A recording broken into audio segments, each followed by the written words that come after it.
Learning Collaborative, brought to you by the American Cancer Society, the California Colorectal Cancer Coalition, and the California Dialogue on Cancer. As we get started, I want to review just a couple of housekeeping notes. All participants were muted upon entering our meeting room, but when we reach the Q&A and discussion portions of our session today, we do encourage you to participate by taking yourself off mute and or by using the chat box or the Q&A feature, whatever you prefer to participate. I do also want to mention that this kickoff session is being recorded, and the recording and the slides will be made available to all registrants. For future sessions, we aim to foster more open dialogue, and so we'll limit the recording to the didactic presentations, just FYI. Next slide, please. Here's our agenda for today. We're going to start out with some background information about why we're here, what this Learning Collaborative is all about, and then we are excited to have with us a survivor speaker, as well as some remarks from DHCS, followed by a didactic presentation to help set the stage for our Learning Collaborative. We'll also have a bit of time for discussion and to review available resources. Next slide. So welcome again, everybody, to the California Health Plan Colorectal Cancer Screening Learning Collaborative. It's a mouthful. My name is Raquel Arias. I serve as the Associate Director of State Partnerships with the American Cancer Society and also am the Board Secretary for the California Colorectal Cancer Coalition, otherwise known as C4. And I will be serving as the MC and moderator for today's session. And on behalf of the American Cancer Society, the California Dialogue on Cancer, and the California Colorectal Cancer Coalition, thank you all so much for being here and for prioritizing this important topic. We know that everyone on this call has many competing priorities, numerous quality improvement initiatives underway. So the fact that you've chosen to dedicate some extra time to colorectal cancer screening is a testament to your commitment to improving health outcomes for the populations that you serve. So we thank you for being here.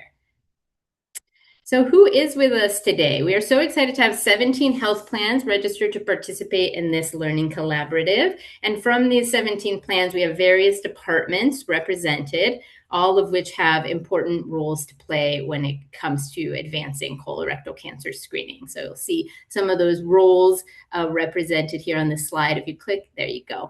And then we also have some expert faculty and partners. So we certainly have our host organizations.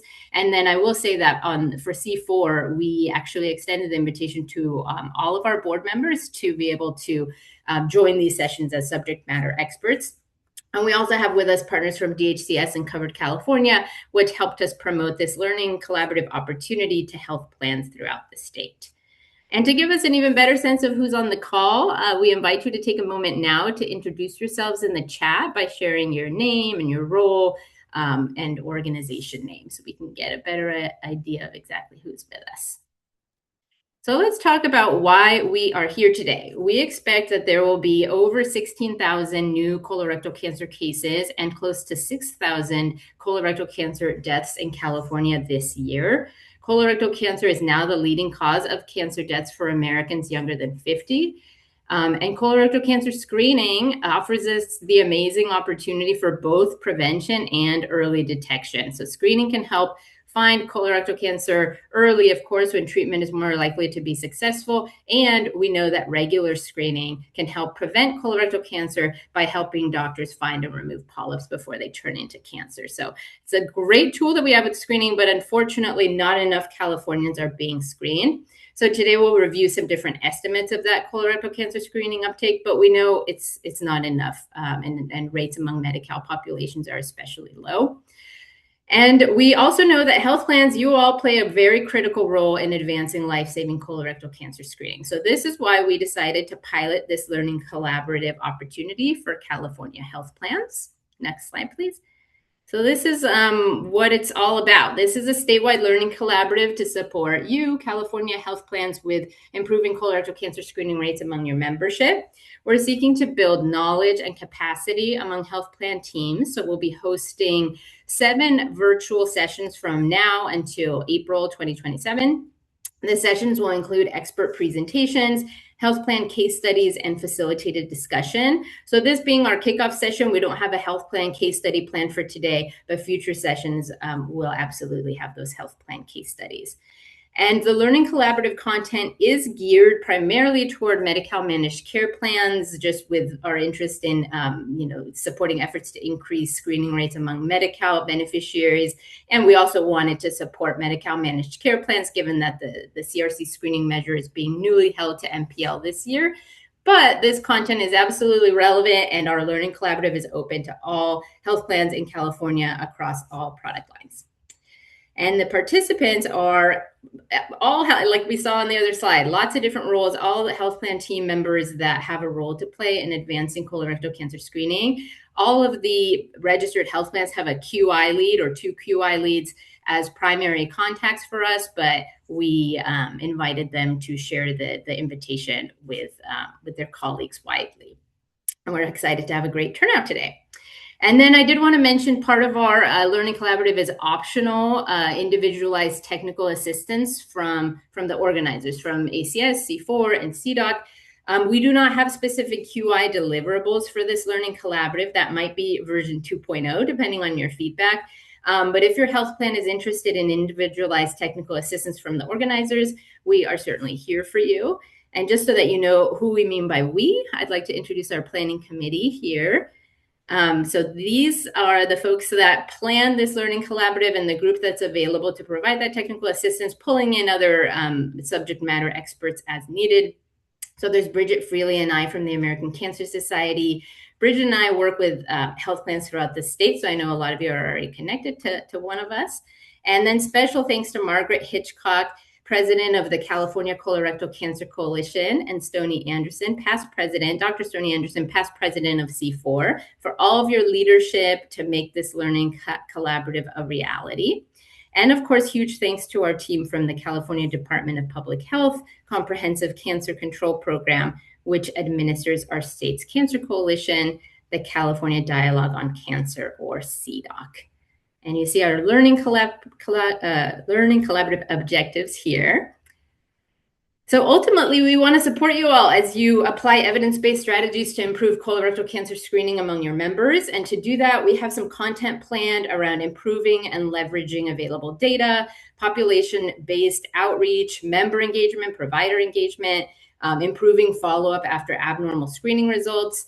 And then we are committed to keeping health equity at the center by highlighting culturally responsive approaches and strategies to reduce disparities in not only colorectal cancer screening, but also follow-up throughout the Learning Collaborative session. But I do want to say that this is a pilot effort, so we're looking to evolve it as we go. And so we ask that you provide your feedback either individually or via our session evaluations, which we'll have after each session, so that we can adjust and improve as we go to meet these objectives. And our timeline is on our next slide. So like I mentioned, there'll be 7 virtual sessions now through April. We are planning to do a break in November, December, not have a formal session there. We'll do office hours instead.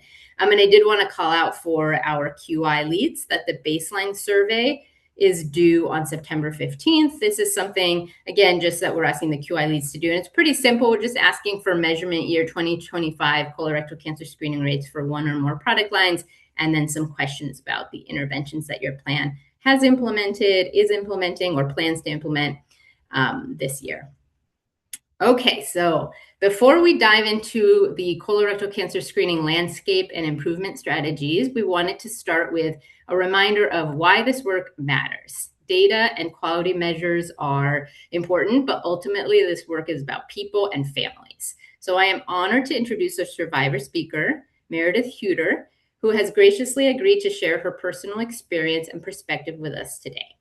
Meredith is a member of C4 Unfiltered, a community advisory council created by the California Colorectal Cancer Coalition. Thank you so much, Meredith, for being here and for helping us start this collaborative with the patient voice at the center of the conversation. The floor is yours. Perfect. Thank you, Raquel, and thank you for all the hearts. I love that. But thank you for inviting me to be part of your kickoff today. My name is Meredith Huter. I'm a stage 3 rectal cancer survivor. Before cancer, I was a busy working mom, a wife, considered myself healthy, active. Most importantly, no family history of colorectal cancer. And honestly, colorectal cancer wasn't something I needed to think about or something I thought I needed to worry about. So I'm going to share my story. So my story starts in March of 2020, couple key things. I just turned 46, but also we all just were plunged right into the pandemic. And that was also, coincidentally, the time I started noticing change in my bowel habits. And for me, that meant blood in my stool, bright red blood in my stool. I noticed my stools had become noticeably narrower, and I oscillated a bit between constipation and diarrhea. But like a lot of people, and specifically for me, I just tried to explain it away. The world was totally stressful, right? We didn't know what was happening. We didn't know how we were supposed to adapt to this pandemic. So I just absolutely assumed stress was the cause. And I was hoping it was the cause. It did, about a couple months into that, I did realize, I said, look, my symptoms are continuing. I need to talk to my primary care doctor. And you see them on the images, right? We already have our mask on this time. In fact, I think we were dealing with fabric masks at that time for a while. It was an interesting conversation because we talked a lot about, well, what could this be? Could it be stress? Could it be change in diet? She automatically recommended that I eat more fiber. And also the blood, it had to be hemorrhoids because once again, you're only 46. Why else would you have blood in your stool? Everything seemed reasonable. Candidly, I absolutely wanted that to be what was happening and something I could manage and work through. I could work out a little bit more. I could eat a little bit more fiber. I could, pay attention to the blood, but thought hemorrhoids seems like the right answer. I let that go on for about 6 months, really too long. So by November, the symptoms were still there. I knew I'd reached that point. I knew something wasn't right for me. So I advocated for myself. I pushed. I didn't accept that this was just stress or this was just diet or this was just hemorrhoids. I asked for more answers. So my first step for me personally was a diagnostic CT. And this was just a couple days before Thanksgiving. And that quickly led to a call from my friend who was a GI who said, I need to schedule you for a colonoscopy right away. I was 46 years old. So when I woke up from my colonoscopy, my husband was standing in the room, or actually he was sitting in the room. Remember, COVID restrictions, he's not supposed to be in there. My GI, as I said, she had told me months earlier as the pandemic had started that the rules were no one can be in the room. But she broke those rules when the news wasn't good.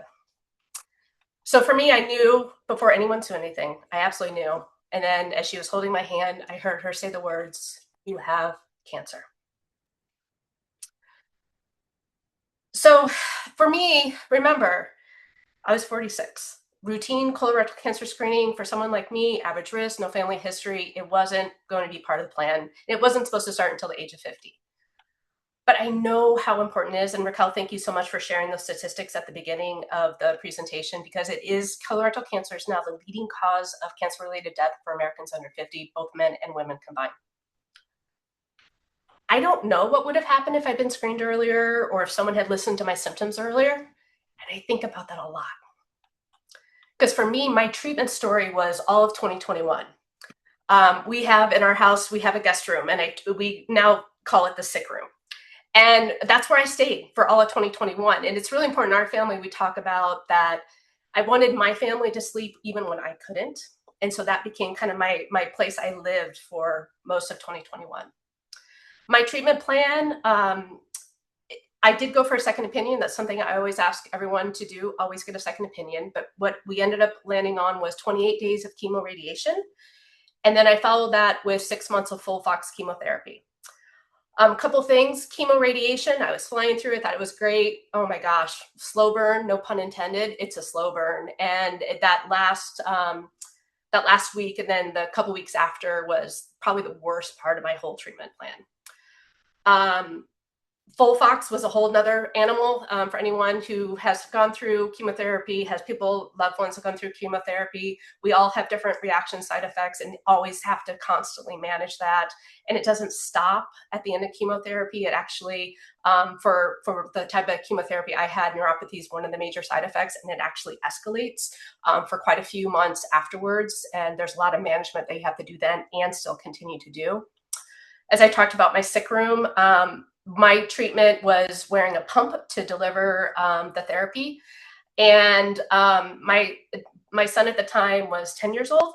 And he'd always ask if he could come in and just kind of hang and cuddle with me. And when I had that pump, I mean, I'm the clumsiest person in the world. So I was like, there's no way. But those nights where I could have it off, I would get to have my little one stay with me and just, kind of help move things. The point of chemotherapy in FOLFOX was hopefully to reduce the tumor. Hopefully, in my head, it'd be great if it was gone. It wasn't gone. It was much smaller, but it wasn't gone. So my final part of my treatment was major surgery. I had an APR, which was then full removal of my anus all the way up to my sigmoid colon, which resulted in a permanent colostomy, full open abdominal wall. I actually, interesting enough, I work in medical device and for devices for treatment of aortic aneurysms. And we always talk about trying to reduce the open surgery and moving to minimally invasive. And so here I was an open surgical candidate, and I just don't want that to be for anyone. It's incredibly tough to recover from that. I'm grateful to have survived. I'm grateful to call myself a survivor. Surviving cancer, though, doesn't mean simply goes back to the way things were. You're forever changed. Your family's forever changed. Your body is permanently changed. It impacts those who are your caregivers, my husband and my son. And survivorship brings its own challenges. It's something I learned kind of the hard way. We don't talk about that a lot, but it's the scans, the fear of reoccurrence, learning to live a new normal. I hear, I don't like that word new normal. It's just learning to live with who you are and how and who you are and the family and those who surround you. So why we're here today is screening matters. Colorectal cancer screening for me feels very different now. It is obviously part of my life. You see the picture of my son there. We've been in DC for 4 years in a row now. I love it. I get to sit back and watch him tell his story from a caregiver perspective. And it's so powerful, so powerful. Because remember, screening doesn't have the potential to only find colorectal cancer earlier. So Raquel, as you said, it can actually help prevent cancer. Screening can help find the precancer polyps. It can remove before they even become cancer. And if cancer is also found earlier, treatment's less intensive and outcomes can be better. So one important lesson from my experience is screening and symptoms aren't the same thing, right? Screening is for people without symptoms. There's multiple tools that exist for screening for someone who is average risk. But when someone has symptoms like me, my symptoms, once again, blood in the stool, change in bowel habits, knowing something wasn't right, they shouldn't have to wait till they're old enough for screening. Symptoms do deserve to be evaluated then. And for all you working in the health plan, so I'd love to see the list of everyone who's here. Screening understandably shows up in your world. It can be a quality measure, a care gap, maybe it's a target, and those measures matter. They really do. I hope my story puts a person behind that number. And I know all of you here, you're here because you're working to help more of your members get screened for colorectal cancer. My hope is that through the work you're doing, more people will prevent colorectal cancer altogether or catch it at an earlier stage. Once again, when treatment's less intensive and outcomes are better. So I also hope you remember that every screening rate is a real person, a real family, as you see the picture here. My son now is taller than me, so he is, just turned 15, so towers over me, huge advocate. He will continue to be part of my story and help to share his story as well. And the work that you do does have the potential to change the course of someone's life. So thank you for all that you do. Thank you, Raquel, for inviting me to share my story. I didn't. Oh, thank you so much. Thank you for that very powerful story. You're getting so many hearts. I hope you can see those. Can you see those? I can see them. I can. Good. Oh, we so appreciate you just really sharing your story to help others. That this is one instance of that, but we know you're hitting the Capitol Mall in DC and so many other ways you're advocating. So thank you for your very important work and for being with us today and really helping ground us in the humanity of what we're talking about here. Thank you, Meredith. Thank you. Okay, next, we are pleased to welcome Dr. Julie Pham from DHCS. Dr. Julie Pham serves as a medical consultant in the Department of Healthcare Services Quality and Population Health Management Department, where she provides clinical guidance on preventive services. She advances quality and health equity by promoting access to care, strengthening care delivery and coordination, and supporting the adoption of evidence-based practices. So DHCS has been an important partner in advancing cancer screening and quality improvement efforts across California. We're really grateful for their support of this learning collaborative. Dr. Pham, thank you for joining us. Thank you very much, Raquel, and thank you very much, Meredith, for sharing your story and really giving us a face and a story and why we do the work that we do. So, good afternoon, everyone. Thank you very much for joining us today, especially during your lunch break, probably. We at DHCS are very honored to partner with our partners as well as to support this important work to improve colon cancer screening, colorectal cancer screening. And so, just like Raquel has mentioned, colorectal cancer is the leading cause of morbidity and mortality that affects both men and women. Screening is one of the most effective strategies to prevent, early detect cancer, as well as improve long-term outcomes, as well as saving lives. And with U.S. Preventative Task Force grades it A and B as a recommendation for colorectal cancer. So that really shows the benefit of routine colorectal cancer screening. So at DHCS, we really want to align I'm sorry, next slide, please. Um, Align our expectations and our efforts to really work together to improve early detection and then improve screening rates and provide equitable cancer prevention for all Medi-Cal members. So when we look at our measurement year 2025, California's MCP weighted average for colorectal screening was 44.22, and that was above the national average of 41.93. And that was actually an improvement from measurement year 2023, which was 40.46%. That's good news, but we still have lots of opportunities and room to grow to strengthen up our performance and build up on that momentum to improve the screening rates. So for measurement year 2026, DHCS moved colorectal cancer screening from a report-only measure to an accountable measure. And this really shows that we are having increased expectations for MCP performance and really elevating colorectal screening as a statewide priority for Medi-Cal members. We hope and encourage MCPs to focus interventions with using targeted and data-driven actions, identifying gaps through data, applying evidence-based interventions, and then really collaborating with the providers to close disparity gaps and raising the performances. So we are really excited to be here today. Next slide. And we thank our partners for bringing us all together and really being leaders for sharing the most updated data as well as opportunities for peer-to-peer learning.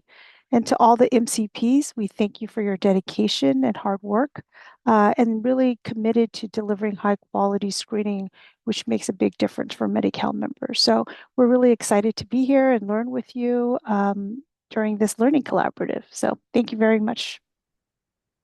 Thank you, Dr. Pham, for your partnership and for sharing those remarks.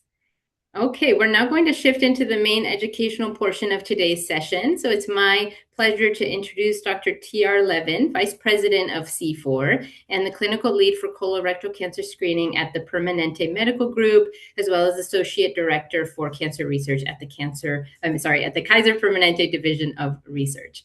Dr. Levin is a longstanding leader in colorectal cancer screening and prevention, and we're grateful that he has agreed to help us kick off the series by setting the stage for the work ahead. Dr. Levin, take it away. Thank you so much, Raquel.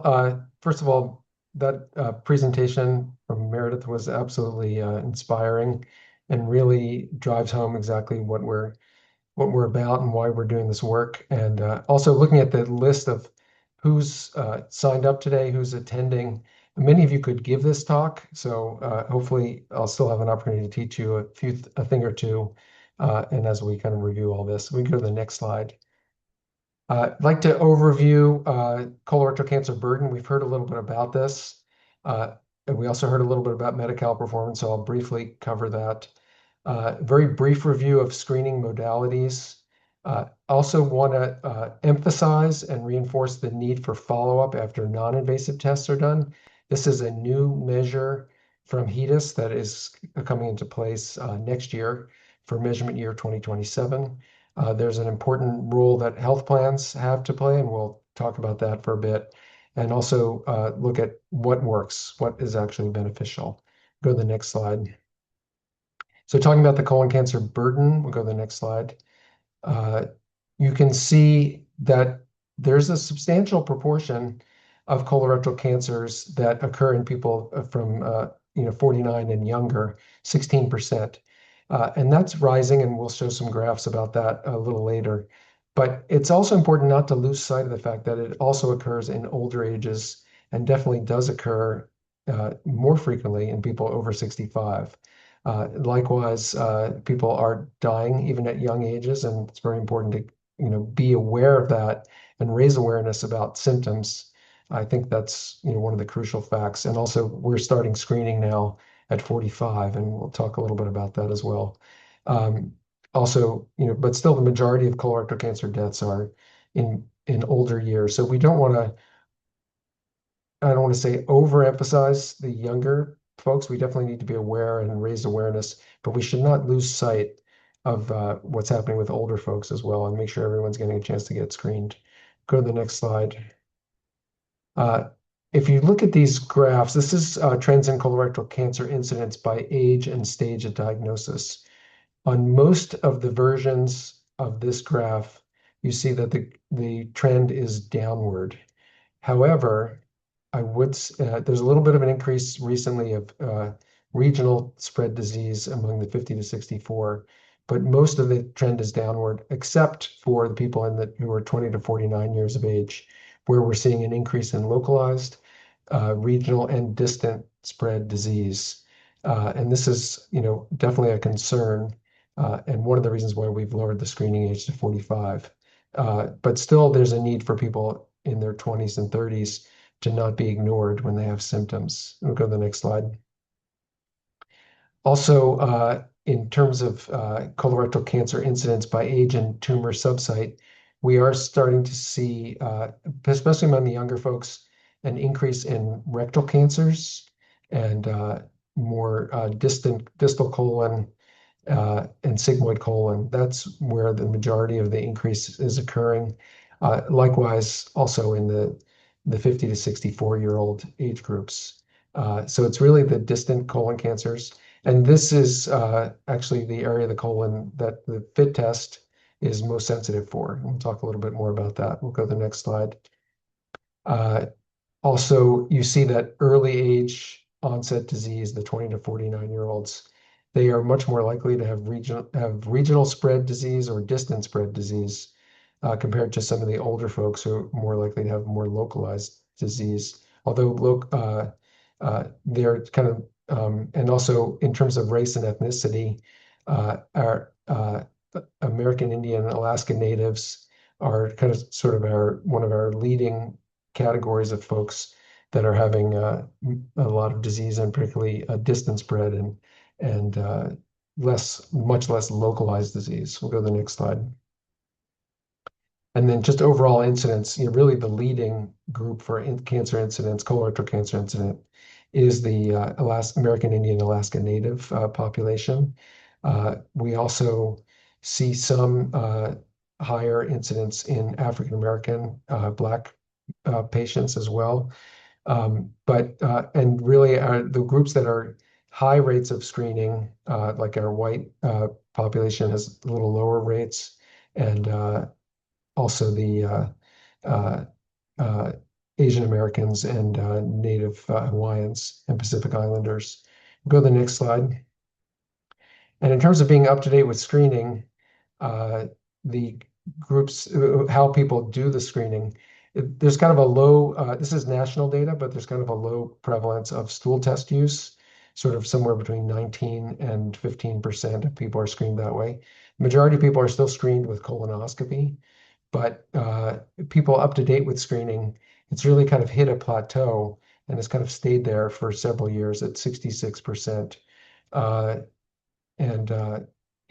But many groups are much lower than that. Our Hispanic patient members or population members are kind of have the lowest prevalence of screening exposure, as well as the American Indian and Alaska Natives. And also some Asian groups also have lower rates. We'll go to the next slide. And just pointing out where California ranks in this data from 2024 in terms of up to date with screening, we're sort of 46th out of 50 states. Although in some measures we're doing a little better. We'll go to the next slide. And we'll start talking about Medi-Cal performance. Dr. Pham kind of alluded to this. We'll go to the next slide. You can see that Medi-Cal performance is increasing from screening performance was 37% in 2022, 40.6% in 2023, and 44.22% in 2024. Commercial health plans tend to do a little better, FQHCs not as well. There's a lot of challenges, I think, in the FQHC and Medi-Cal population in terms of making screening something people can make time for when you have food insecurity, housing insecurity, other types of financial insecurity. It's really hard to stay focused on your health, and particularly a preventive measure. We'll go to the next slide. When we look at California compared to national Medicaid data for CRC screening rates, we do better than national numbers. 24% in the 46 to 50-year-olds compared to 22.9% nationally, and 40.6% in the 51 to 65-year-olds compared to 37.7% nationally. So on the Medicaid or level or Medi-Cal in our state, we're doing much better. Go to the next slide. So Medi-Cal colorectal cancer screening rates exceed the national Medicaid colorectal cancer screening rate. Medi-Cal CRC screening rates have increased up to 44%. Obviously, we still have room to move and room to improve. Medi-Cal CRC screening rates are about 15% below the commercial rates in California. Medi-Cal CRC screening rates vary widely by health plan. Several health plans screening only 33% of their members. High-performing health plans are between 51 and 78% of their members who require screening. In 2026, Medi-Cal health plans must exceed the national Medicaid HEDIS average to avoid sanctions from the DHCS. We'll go to the next slide. In terms of screening modalities, and we'll kind of briefly touch on them, and we'll go to the next slide. I kind of broke them into tests that are available, but not yet on the HEDIS menu versus tests that are available and would sort of qualify for credit on the HEDIS NCQA report cards. So colonoscopy, I think most people are pretty familiar with that test. That's a test that has an interval of 10 years, assuming that you have a normal exam and you are at an increased risk based on family history. Sigmoidoscopy is recommended at a 5-year interval. This tends not to be done very widely anymore, really on any kind of mass scale for a variety of reasons, reimbursement being one factor, but also just kind of the competing demand for capacity being taken up by colonoscopy.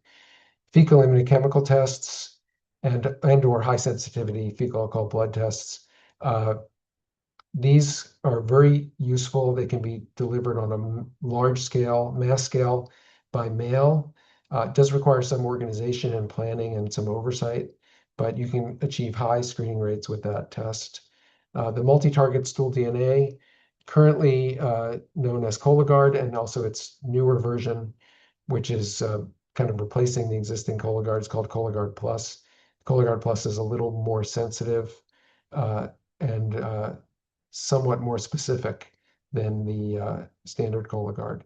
But this test is quite costly. It's the Cologuard version is about $505, and the Cologuard Plus is closer to $595. There's a newer player that hasn't quite made it onto the HEDIS menu yet. That is the multi-target stool RNA test. That's called ColoSense. It's priced similarly to the kind of original Cologuard, although they're trying to break into the market, and they may be interested in negotiating if plans are looking for options. However, just caveat, you will not get credit on those report cards for this test. And then 2 blood tests are now FDA approved. One is by a company called Guardant, and their test is called Shield. And one is by a company called Freenome, and their test is called Simple Screen. Neither of these are on the HEDIS menu. They are listed on the American Cancer Society guideline as options, as is the ColoSense. They're options for screening. The Guardant Shield and the Freenome Simple Screen are recommended primarily for people who would not do other screening tests. It's for a couple of reasons. Probably the most important one being that they have kind of much lower sensitivity for precancerous lesions in the colon than the stool-based tests do. And also the Guardant Shield is actually the most expensive test on this list. Freenome Simple Screen was just FDA approved, and they don't have a price yet. It's being marketed and sold alongside Cologuard by the same Exact Sciences sales rep, although it's manufactured by a different company. So it's a little bit of a complicated situation, but the blood tests are really options for people who won't do other screening, and they're currently not on the HEDIS menu. We'll go to the next slide. So one question that people have, and I saw Samir Gupta was on the call, and we're highlighting his work from 2013, and along with work from Spain by Quintero, and work done in the FQHC environment in San Francisco by John and Adomi in the early 2010s. Essentially, every time people are either given a choice of a fecal blood test versus colonoscopy, or given a fecal occult blood test or fecal immunochemical test option as an alternative to colonoscopy, you end up with more people getting screened. We'll go to the next slide. So the implications of this from the Barcelona study were that because in the first round of screening, because more people adhered to FIT, actually slightly more colonoscopies were found in the FIT arm compared to the colonoscopy arm. There were lower detection of advanced adenomas in the FIT arm. But remember, with a FIT, you have an option of doing a test every year, and you have multiple chances to detect those advanced adenomas, many of which will be detected before they become cancer. Go to the next slide. And this is data from Sweden, and the so-called SCRISCO trial. And you can see that actually there was more cancers detected in the FIT arm of their trial as well. And then advanced adenomas were more often detected in colonoscopy, although the gap was not huge even after a couple of rounds of screening. It was 2% in the colonoscopy arm and 1.6% in the FIT arm. So you can do a lot of good. If you look at, we didn't really get into comparative effectiveness in terms of simulation modeling, but the incremental value of colonoscopy over FIT is relatively small, probably on the order of like 1 per 1,000 patients undergoing screening. So really important to keep in mind those non-invasive tests as we go forward. Go to the next slide. So I thought it's useful if you can kind of see all on one slide the performance of these different non-invasive tests, just so you can sort of put them in perspective. If I had a bigger slide, I probably would include some information on cost, because and some of these are unpriced currently. But the FIT is really the most cost-effective test that's out there. It costs on the order of $25 to $30 per test. Its sensitivity for cancer is 73.8%. Sensitivity for advanced precancerous lesions, 23.8%. Overall specificity, it's also the highest, 94.9%. It's FDA approved. It's done annually. The first Cologuard, which I'm calling 1.0 here, 92% sensitive, 40 for cancer, 42% for advanced precancerous lesions. but had a fairly low specificity, up to 13, 14% false positives, and higher in older people as well. Cologuard Plus does boost the sensitivity a bit in a separate analysis, slightly more sensitivity, but gained about 4 points in specificity. ColoSense was the RNA test that we talked about, 94% sensitivity, so in the same range as Cologuard, slightly more sensitive for APLs, advanced precancerous lesions, but specificity was lower. ColoSense may give up a little sensitivity for the so-called cis-ulcerated lesions, which are another cancer precursor as opposed to the usual tubular adenomas. Shield by Guardant has an 83% sensitivity, and this is really why, and the 13.2% sensitivity for advanced precancerous lesions is really why it's recommended really second line. Simple Screen by Freenome, there's actually 2 versions of that test. One was just information was just published or presented as a press release and will be published later this year at a GI meeting in October. They are in sort of the 80% range for sensitivity for cancer and between 12.5% and 18% for advanced precancerous lesions, and the specificity in 90%. This 18.2% increment was really through improved laboratory processes, not as much really through like changing which markers the tests were looking for. And there's a lot more we could say about blood tests if people are interested. Raquel offered to have a whole session on blood testing if people were interested in that. We'll go to the next slide. So non-invasive tests. Really, and also this is actually, that slide should say the follow-up of non-invasive tests. But really, when we think of the process of FIT screening and also just non-invasive testing, generally speaking, you really, once the test is completed and you have a result that's actually interpretable and you result the test, you're really only part of the way there, because if the test is positive, people need to get a colonoscopy. That's really the point. There we go, the next slide. As you can see here, when in this study out of Italy, when people don't follow up their positive FITs, they have a 2-fold increased risk of dying from colorectal cancer compared to people who actually do follow up with the tests, and also a much higher rate of cumulative incidence of colorectal cancer. We'll go to the next slide. And it matters how long after their positive test people get their colonoscopy. You can see from this study by Doug Corley at Kaiser Permanente and published in 2017, the break point seems to occur somewhere between 7 and 9 months when people are waiting longer than, let's say, 7 to 9 months. They're much more likely to have colorectal cancer and much more likely to have advanced stage colorectal cancer.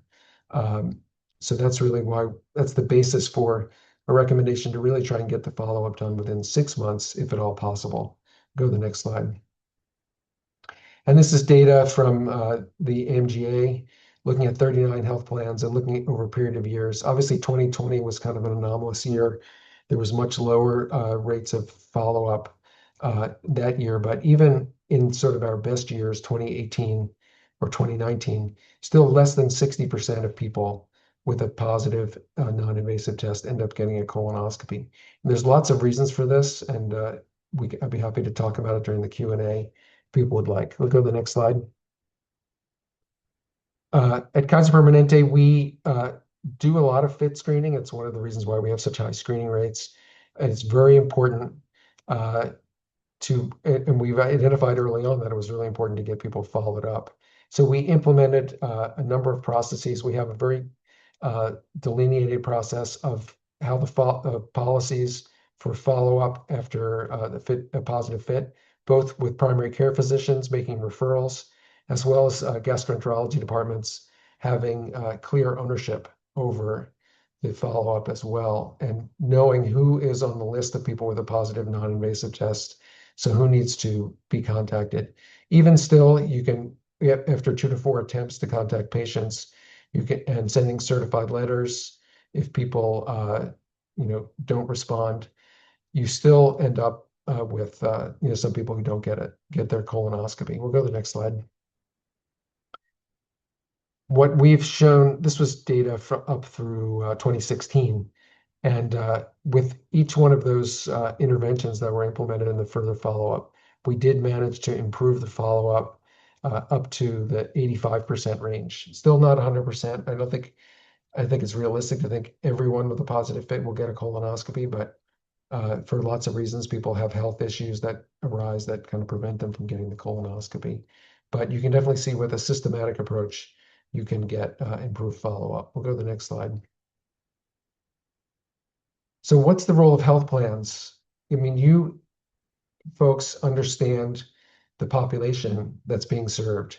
You know who in your population is been screened based on claims that have been submitted, and you could highlight or identify the unscreened patients using your available data. You have the option to implement population level outreach. Although I would emphasize, as a physician, very important to me that physicians also be involved and their staff. Really important for the health plans to partner with physicians, other providers to drive the strategy.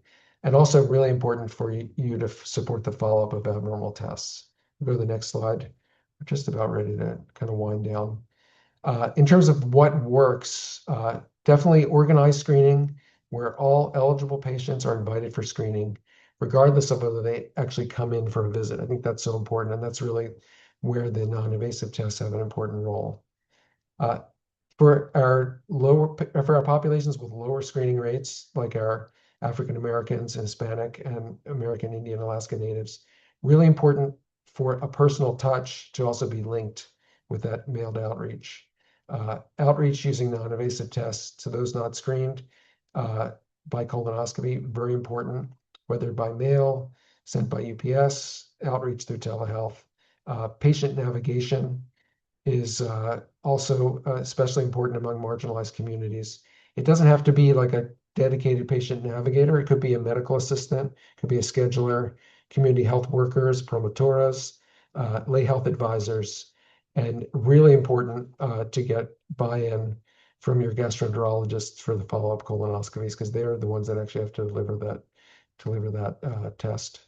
Go to the next slide. This is a slide from the Community Guide, which is a online resource for lots of evidence-based interventions, definitely reminders, education, small media. So that's another fancy word for postcards, very helpful. Definitely EHR enhancements are important. Providing feedback on how people are doing, both on the screening rates and also on the follow-up. Standing orders, professional education, reminders, and recall. These are all important. And just removing structural barriers to access to care. We'll go to the next slide. So just these take-home points. We have improvement opportunities in California. Health plan success is often linked to partnership with physicians and staff who are treating the patients. I think we could see that on the slide showing the performance of the various health plans. Non-invasive testing is a great way to close care gaps. And the other is just remember to follow up those abnormal tests. And that will be a HEDIS measure coming up soon. I saw there were some questions in the chat. I'm also open to any Q&A as well. While we're waiting for that, I did see Samir's question. Thanks, Samir, for that point. He asks, how would you advise health plans considering implementing mailed FIT outreach versus partnering with Abbott Exact to do bulk order Cologuard Plus outreach? Yeah, I think this is, there's a big spread in terms of cost between those two approaches, for sure. Cologuard, in our hands, Cologuard represents about 1% of our screening volume. 60% is done through mailed FIT. But mailed FIT also involves being able to set up the infrastructure to do it. We do mailed FIT using a fulfillment vendor, kind of a third-party vendor, where we upload information about the screening, about who's due for screening, to the fulfillment vendor. They assemble the FIT kits and mail them for us, and then they get returned to our lab. and we track the results that way. I think it would be, I think for either approach, I think it's really helpful to have some sort of physician involvement with the planning of this, whether it's through like physician champions or a physician lead who might be kind of helping to manage the program. I think there definitely are examples of health plans that have tried to mail out fit kits or use Exact Sciences Cologuard kind of in parallel or separate from the physicians who are caring for the patients. And I obviously have a bias in this, being a physician myself, but I think there's just no substitute for somebody who kind of understands how the care is being delivered in that setting. And so I think that it's really important to have that partnership. That's Thank interesting. There was a quote, there's a comment here about Cologuard being similar to FIT over 3 years to close gaps, with Cologuard being a little more cost effective. That may be driven by your rate of uptake and how much reminding you might be having to do to get people to actually screen. That may be where the difference lies. But Cologuard and now Cologuard Plus is close to $600, and FIT is, at least in sort of absolute costs, probably in the $25 to $30 range. So even if you multiply that by 3 years, you're still like at least a 2 or 3 fold difference in cost, just straight costs. It's really that's interesting that you were able to get Cologuard at $420.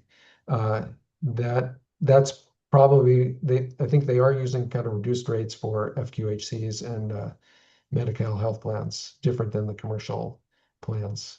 That's a very interesting figure. Yeah, I've told them many times if the test was $400, we might actually be doing a lot more of it than we currently are.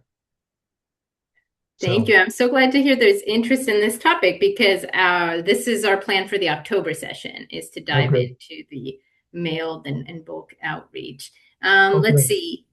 There is one more question. And thank you, Dr. Levin. That was such a great overview. So she's asking, for Dr. Levin and DHCS, can you share any best practices for effective outreach interventions to priority populations such as well, let's see. This is a big question. Any comments? And then I would say that this is what we're hoping to highlight throughout the entire collaborative, are examples of reaching priority populations. But any comments on that from our speakers before we move on?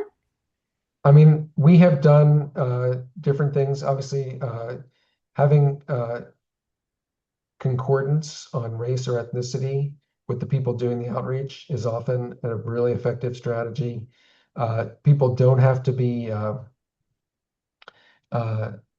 licensed healthcare providers. They can be just really compelling people who are very good at sales to really kind of,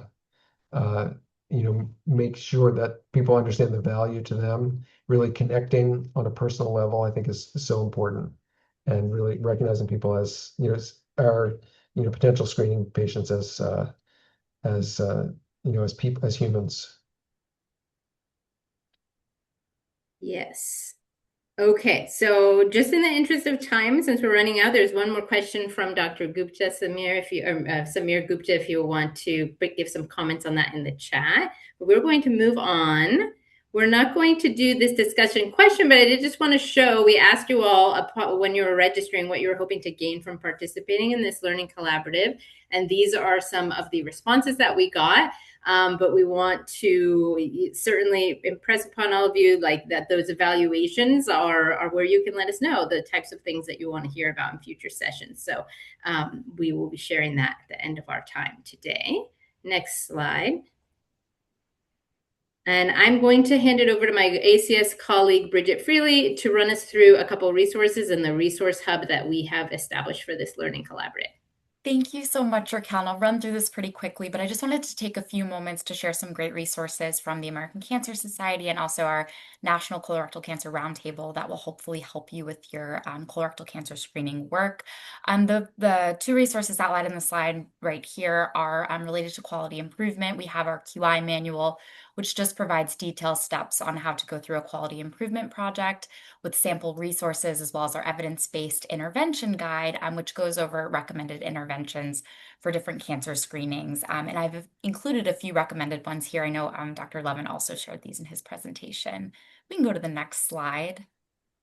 These are just some of our more popular resources that are more member or patient facing about colorectal cancer screening. I do also want to note that some of our materials are co-brandable, so please reach out to myself or Raquel or really anybody on the planning committee if you would like to add your logo. There is just a small, simple process to get that started. We can go to the next slide. This is a more detailed flyer that just provides an overview of colorectal cancer data, some risk factors, screening options, and other prevention opportunities. It is a bit of a lengthier flyer, but I think it does provide a really nice detailed overview about colorectal cancer screening and the different tests available. We can go to the next slide. We also have flyers and resources specifically for clinicians. We have our clinicians overview of the stool-based test for colorectal cancer screening, as well as this quick checklist of some of the do's and don'ts for clinicians for colorectal cancer screening. We can go to the next slide. And these are just some more lengthy guidebooks designed for health professionals and really focused on reaching specific populations. We have one for reaching tribal communities, as also for rural populations. And then I really want to call out our lead time messaging guidebook, which provides strategies for reaching people in their 20s, 30s, and early 40s before they reach the age of screening about the importance of getting colorectal cancer screening. So they're ready to get screened when they're eligible, as we've heard through multiple of the presentations that those under 50 are having rising rates of colorectal cancer screening. And you can go to the next slide. So where can you find all these wonderful resources? We're really excited to announce that we have launched a new colorectal cancer screening resource hub on the C4 website. I just want to say a huge thank you for the C4 team for funding and hosting this resource hub. You can find the link here. We can also pop it in the chat. And this will house the meeting materials from these meetings, including slides and recordings, but also a robust resource library with materials for different audiences, such as clinicians, program planning, QI, data resources, and also patient support programs for those who may be going through a cancer diagnosis. And we definitely will add to this as time goes on. But that was all I had, and Raquel, I can pass it back to you, and we'll be sure to share all these out. Thank you. All right, I'm going to take us home here. So a couple of next steps to highlight. I did want to remind QI leads that your baseline survey is due September 15th. Again, pretty simple, and let us know if you have any questions on that. We will remind you in our follow-up. And then we also have the dates confirmed for our next two Learning Collaborative sessions. They're going to be September 24th and October 29th. The calendar invitations are coming for these sessions tomorrow. Everyone on today is going to get that invitation, everyone that's registered for today. And then if you want to invite additional colleagues, we will include this registration link in our follow-up. And then if you are interested in individualized technical assistance from ACS, C4, and CDOC, you can email Shantae Davis-Patterson to arrange that. Next slide. And then as mentioned, our September session is on September 24th. This one is, the topic is from fragmented data to action, using data to improve colorectal cancer screening. And it's going to feature Brenna Lynn from NCQA, who is also a member of the C4 board. So this session is an especially good one for your data people, anyone that's involved in HEDIS and data analytics, quality measurement. We encourage you to extend the invitation for those colleagues for that session. And again, we'll include this in our follow-up. And that September session will include a health plan case study. So that's in the works. Next slide. Just one other timely opportunity we wanted to share with all of you. I saw that Margaret Hitchcock, our C4 president, shared this in the chat. WC4 is right around the corner. WC4 is the Western Colorectal Cancer Consortium hosted by C4, the California Colorectal Cancer Coalition. So this is a regional conference that's focused on improving screening, treatment, policy, and health equity in colorectal cancer screening across the Western United States. And it's happening October 1st through 3rd at UC Davis Conference Center, but there's also an option to register to participate virtually. And we're also accepting poster submissions until, I think it's September 4th.